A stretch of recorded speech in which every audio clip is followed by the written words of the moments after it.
Number 2 on today's discussion is Cedric Baxter. He is committed to play for a program on the rise under Steve Sarkisian, that of course being Texas. Number 2 running back per 247 Sports. He's coming out of Edgewater High School in Orlando, Florida.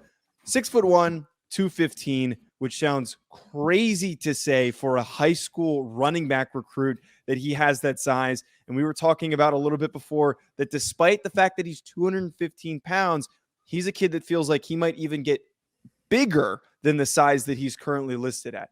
And you might expect, folks, a guy that we're talking about, a big running back like this, my man's a very downhill runner. My man runs hard. He runs heavy.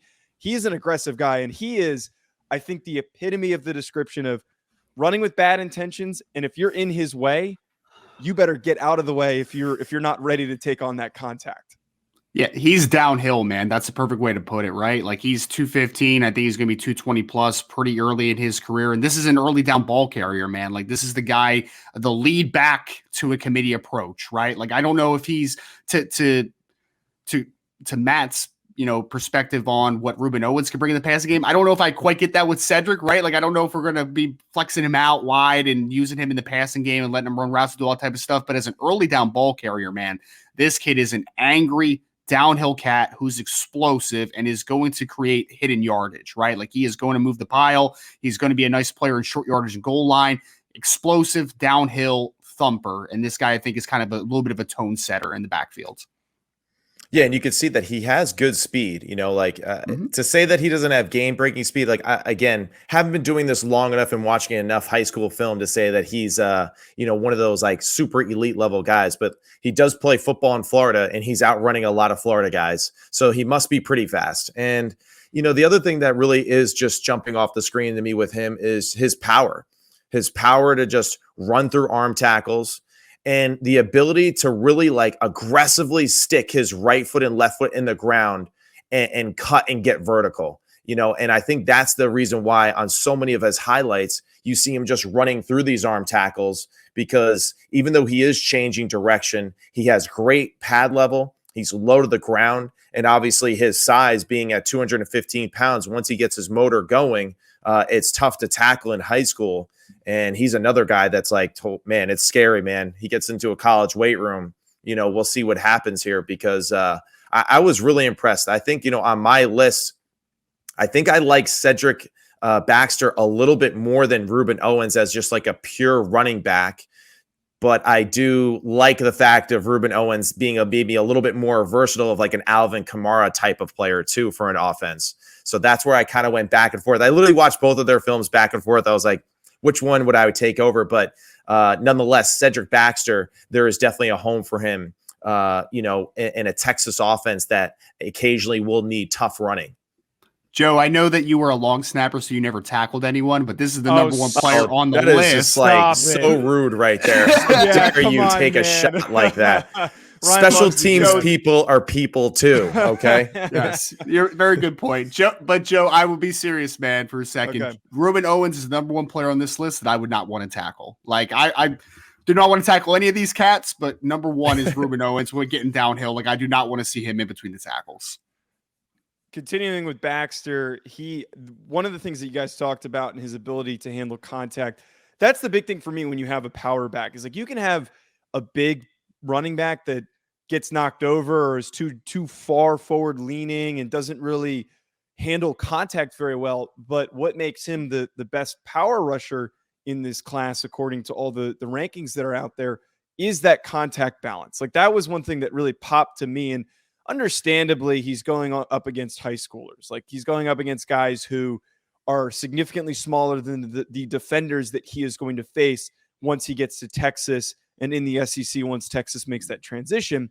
But you see how aggressively he runs. He's not easy to take down because of that ability to just power through any would-be tackler. It takes a lot. It takes rallying, which is a really strong sign for a running back. And he's going to fit really, really nicely into the Sarkisian offense based on what we see Bijan Robinson doing right now.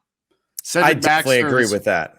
Definitely. Yeah. I think he definitely fits well into Texas and what they're doing and adds another level of just adaptability depending on what the defense or who their matchup is going forward, for sure. Go ahead. Sorry to cut you off. No, you're fine. I was just going to say that I think it's a perfect note there, Joe, is that them transitioning to the SEC, like this is an SEC looking running back, right? Like he looks like your typical Alabama style of runner. That's what Cedric Baxter looks like to me. And then you even see what Texas has done over the last couple of years with guys like Bijan Robinson and Roshan Johnson. They like bigger backs in their own right as well. So I think that Cedric is a perfect fit, not only at Texas, but also transitioning to the SEC.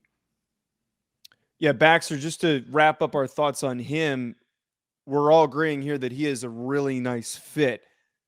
In terms of the outlook and how quickly he can maybe step in, do we think that this is one of those guys that Bijan's going to be a part of this 2023 NFL draft class? Very different build of a player, very different type of running back because he's got a little bit more game-breaking speed, still an aggressive runner as we've talked about on the NFL draft show that we do, Ryan. But do we think that Baxter, maybe when things free up and Bijan's gone, is a player who is good enough right now to be a starter, maybe as a freshman or just a contributor as a freshman?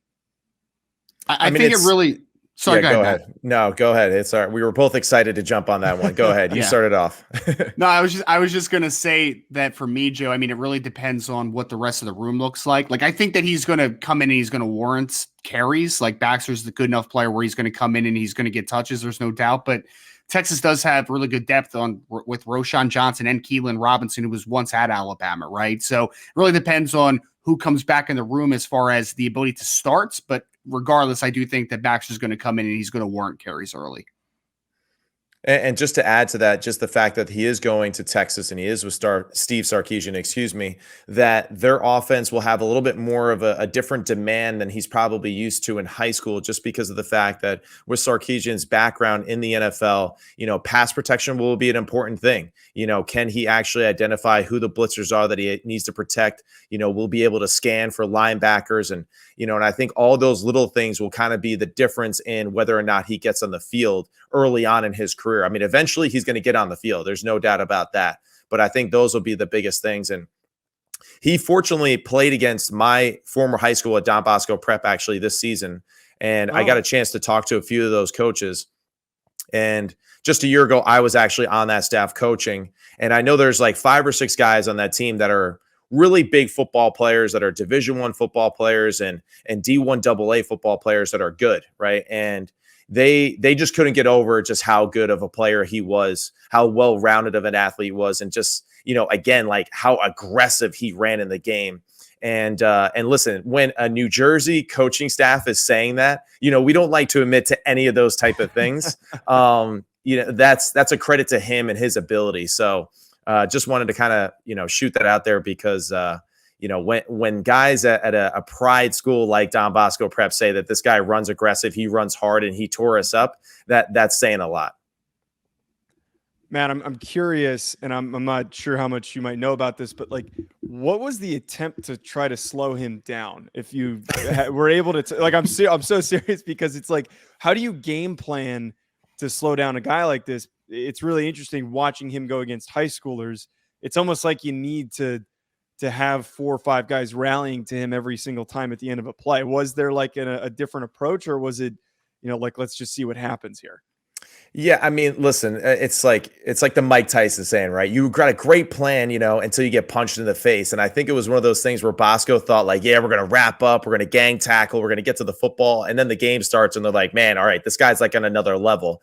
And I think that was one of those things of course, the old coach cliche, we got to tackle better, man. We got to tackle better. But when you get a guy that's going to Texas and, playing at a high level, it really doesn't matter. And when I watched those highlights, that's where I was like, man, because that is definitely something that our area prides itself on, is being physical and tackling. And the fact that he was just kind of cutting through them, like a buzzsaw, really just, again, just adds to probably the reason why I kept going back and forth as far as who I would have ranked 1, 2, 3, and 4, because I was just so impressed with his physicality in the game. The number 3 running back in the 247 Sports rankings, Richard Young, is who we have up next from Lehigh Senior in Lehigh Acres, Florida, 5'11", 200 pounds.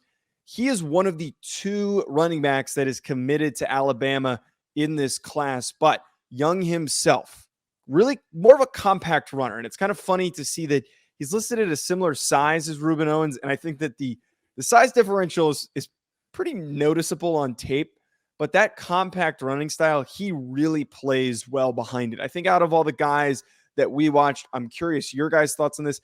I thought he was the most shifty. I thought he was the most crafty and had some of the best footwork in his cuts. It does help that he's a lot smaller than the other guys that we're discussing today, but that shiftiness really popped to me when I was watching his highlights. This is my favorite player of the four that we've talked about today. I think that kind of what Matt highlighted earlier. I think that when you're looking at a Cedric Baxter, he may be a little more powerful downhill than Richard Young, right? When you're talking about a Ruben Owens, he might be a little more quick in the open field than a Richard Young.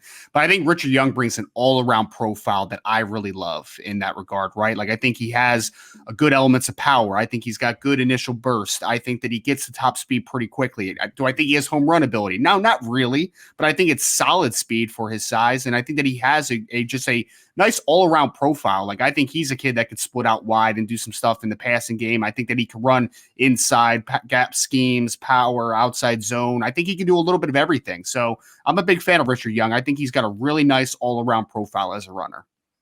I mean, the simple fact is that if Alabama is offering you as a running back, you're a good football player, because I feel like they don't miss often at this position. They're kind of becoming that running back receiver you lately, where if you're a receiver, if you're a running back and they want you, then clearly you are top of the list or top of the heap as far as the rest of the country goes. And, I hate to admit it, but I actually agree. I think that he is the best running back in the group too. God, I actually admitted with the Notre Dame Fighting Irishman, but yeah, just powerful, can really burst, and same as you, Joe. I think that he has the quickest feet when he is in traffic out of all four running backs. There was a few times where like he's in the lane and all of a sudden it's just like typewriter, it's like bah, bah, bah, bah, and he's out of there, and I just couldn't get over the fact of how he was able to like almost do a ladder drill, in the middle of a play with just getting his feet in and out of a space.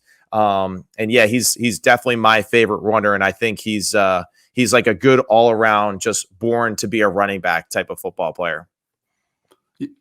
I think efficiency is the biggest thing for me too, Matt. Like I think the foot quickness is good. Like everything's good. It's just all around good stuff. But then he's also just like no wasted movements, right? No second guessing of cuts. Like he just gets in and out and he knows how to play a position, man. I think that can't be undersold. There's just a very natural feel to him at the running back position, which I love to watch. Now, talking about how a guy like Richard Young is going to fit at Alabama, we discussed how his talent level is really, really important and why it's indicative of why he's going to fit nicely with Alabama. However, if we look at the history of Alabama running backs, they love to turn to bigger guys. If you look at the most recent that's come out, Brian Robinson, bigger running back. There is a history of large, powerful runners, and Richard Young is kind of the opposite of that. He's a lot more smaller. He is not really a power runner. How do we think he's going to fit into this offense, and how do we think he can be utilized for Alabama going forward? I think it's a meshing of two different skill sets, right? Like you just mentioned it yourself, Joe. They have a guy like a Jahmyr Gibbs who's much more of a small, shifty runner that's kind of more of a home run threat compared to what they've had over the last couple of years. But I think that Richard Young can kind of do a little bit of both, like I don't think you have to pigeonhole him into one specific scheme, one specific run style. Like this kid can do a little bit of everything. So I think he's going to mesh well. And then we obviously didn't talk about Justice Haynes in this breakdown, obviously the other running back going to Alabama, but I think those two players are going to fit really well together and their styles mesh very coherently. So I really like the Richard Young is going to fit in Alabama because I think he has a lot of different style to him. And it's one of those things that, you watch film, you self-scout all the time. You're watching games. Yeah, hey, they got a lot of big physical running backs, absolutely. But then sometimes, it's to your benefit to have more of that guy that is more of like that pinball between the tackles, that is low to the ground, that is powerful. And, I think it's just like you're saying, it's just an added advantage to have a multitude of versatility throughout your position group than it is to have 5 or 6 guys of the same person. You go out there and you recruit, hey, every receiver we want is 6'5", 6'5", 6'5". Then you get into the game and you're like, man, we don't have that shifty running back or that receiver that we need in space on third down. And I think that's what Richard Young does. I think he is, a powerful, hard-nosed running back that Alabama absolutely loves and needs and appreciates. I also think that he's that quick-footed, balanced running back too, that they can rely on first, second, and third down. And he's a guy too that I could see like he would be absolutely perfect in a really good executed screen game with all the stuff that they do with their quarterback and getting him out in space versus linebackers. Because he is going to have that ability to run through arm tackles. He is going to have that burst. And that was really the one, probably the top thing that, put me at the top of the list for him compared to the other three, is that his ability to, have those typewriter feet, but then to get to full speed was the most impressive. And listen, we all have that. All these guys that can open field, they can run. They can outrun all three of us very easily in the open field, right? But it's the fact that he can accelerate from 0 to 60 is what I thought was most impressive about Richard Young, and probably why Alabama loves it too, because they know that in that league in the SEC, it is about being aggressive, hitting the hole, and that it is about accelerating fast against a secondary that is just as fast, if not faster than you. Our last running back that we're discussing on today's show is actually the number 5 ranked player in the running back class per 247 Sports. Naples High School from Naples, Florida, 6'2", 195, currently committed to Arkansas. I was obsessed with watching Isaiah Ogostave, who is a massive running back, the biggest of the bunch. He's very lean. He's a lean runner, but his acceleration, his speed, a guy that big is not supposed to be moving that fast and that fluidly. I believe the number that I saw is that this is a 4.4 athlete. At the very least, he is a 4.4 athlete. He picks up speed so well. But the one thing that I loved about Ogostave is his demeanor, his aggressiveness. You saw an aggressive intent as a rusher. He was looking to do damage. And there were also some plays in his highlight tape that he threw in there where he was a blocker. He was a downfield blocker, and he was smacking dudes as well. So that is the intent, the willingness, the aggressiveness that I love to see from bigger running backs. And I think Arkansas here has a really nice player that they're adding to their running back room.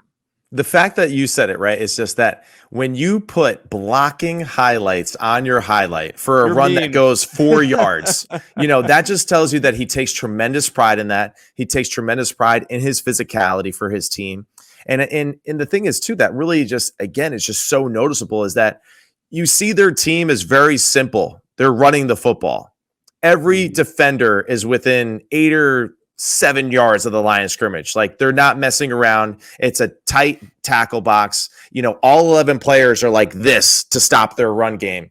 And that's where you see that aggressive, violent, strong running, because he has no choice but to run through the entire defense on his explosive runs. I couldn't agree with you more on that. Just good balance, especially through contact, was one of those things that, especially at those higher levels in the SEC, you're going to get contact early and often as a running back. And the fact that he has the balance and the speed, to get to that second gear with that physicality, I think is extremely important for him. Matt, you said that Ruben Owens was a little leggy. This Ogostave is very leggy. He's a kid, but at the same time, he's like a little bit more dense looking than Ruben Owen is. Ruben. I mean, Ogostave, and I love the name too. By the way, it sounds like like a really exotic like coffee or something like that. But I mean, dude, just really is super impressive as far as his physicality and the way that he looks on film. And I don't think he's anywhere near, I think this is a guy that really could just blow up into a whole nother stratosphere of size and strength here in another year or two. 100%. I think that for me, body type wise, I see a little Najee Harris, not stylistically kind of comparing him to there, but I could see him being 6'1.5", 6'2", and 225 pounds, to your point, right? This kid could be a massive young man. Leggy in the sense of hey, he's got some long strides to him too, man. When he opens up the gate, he's moving a little bit, right? And he's got kind of that physical downhill demeanor, but also has a little more juice than maybe you anticipate. I think he is not maybe more like a Le'Veon Bell kind of Pittsburgh running back, right? It's not bad. He feels faster than Le'Veon Bell, though. That's he's a lot quicker. Le'Veon was a 4.6 guy. I feel like he wasn't. I don't know though. Remember young Le'Veon though? Before he had that hiatus out of football, there was some different type of plays out there than I think the last experience you had with him. Yeah, a lot more juice when he was younger for sure. And I feel like, I mean, Joe, like I don't think that this kid is as nuanced as a couple of these players. Like I think there's just a little more natural feel to the game right now for like a Ruben Owens or Richard Young right now. But I think when you look at Ogostave, he might have as much upside as anyone on this list when you really kind of put everything together, right? Because he's a big, strong, physical athlete that has speed. So if everything kind of clicks for him on the next level, I think this could be big time. And he's going, I know we're going to talk about fit, but like with Arkansas too, with how they run the football, with what they're doing with like Raheem Rocket Sanders, really nice fit for that system, I think too. And I think this might be, actually, I don't think it's an aggressive take at all. I know that you guys like Richard Young better, but I think that Ogostave is somebody in 2 years, he might redshirt because they already have some guys lined up. But in 2 years, everyone's going to be like, where the heck did this guy come from? Because he's the 5th guy down on the list and he's not ranked as highly. No one's going to be talking about him as much. Everyone's going to be talking about Ruben Owens because he's the top player and he went to Louisville and he's probably going to play right away. But Ogostave, he gets into the mix. He's playing behind a really good offensive line. He might be a guy that rushes for, a crazy rushing total. I totally agree that he has the most upside. Based on what I saw with his stats, he didn't have as many touches. And I think that might be part of the reason why maybe there is a less willingness to project on him and you're willing to push up some of these other guys. But he is, I think, the most talented in terms of his ceiling out of the group of players that we watched this past week. And I think it's because the fact that he plays for a high school team that is very old school, condensed, close to the line of scrimmage.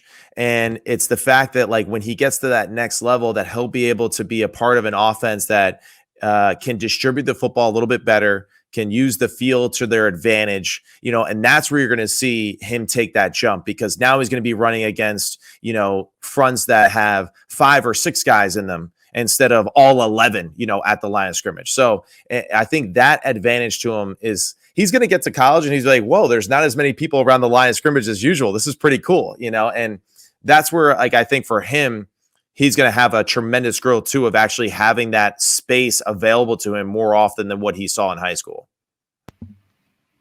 Now, the one thing with him that I just want to address, and I was telling this guy's beforehand, I think that there's a possibility with Ogostave that he might get flipped to another position. And he plays multiple positions right now in high school. I think he was listed as a linebacker and even listed as a tight end. He put on his huddle, which is kind of very odd to see as one of the positions that was put down for him.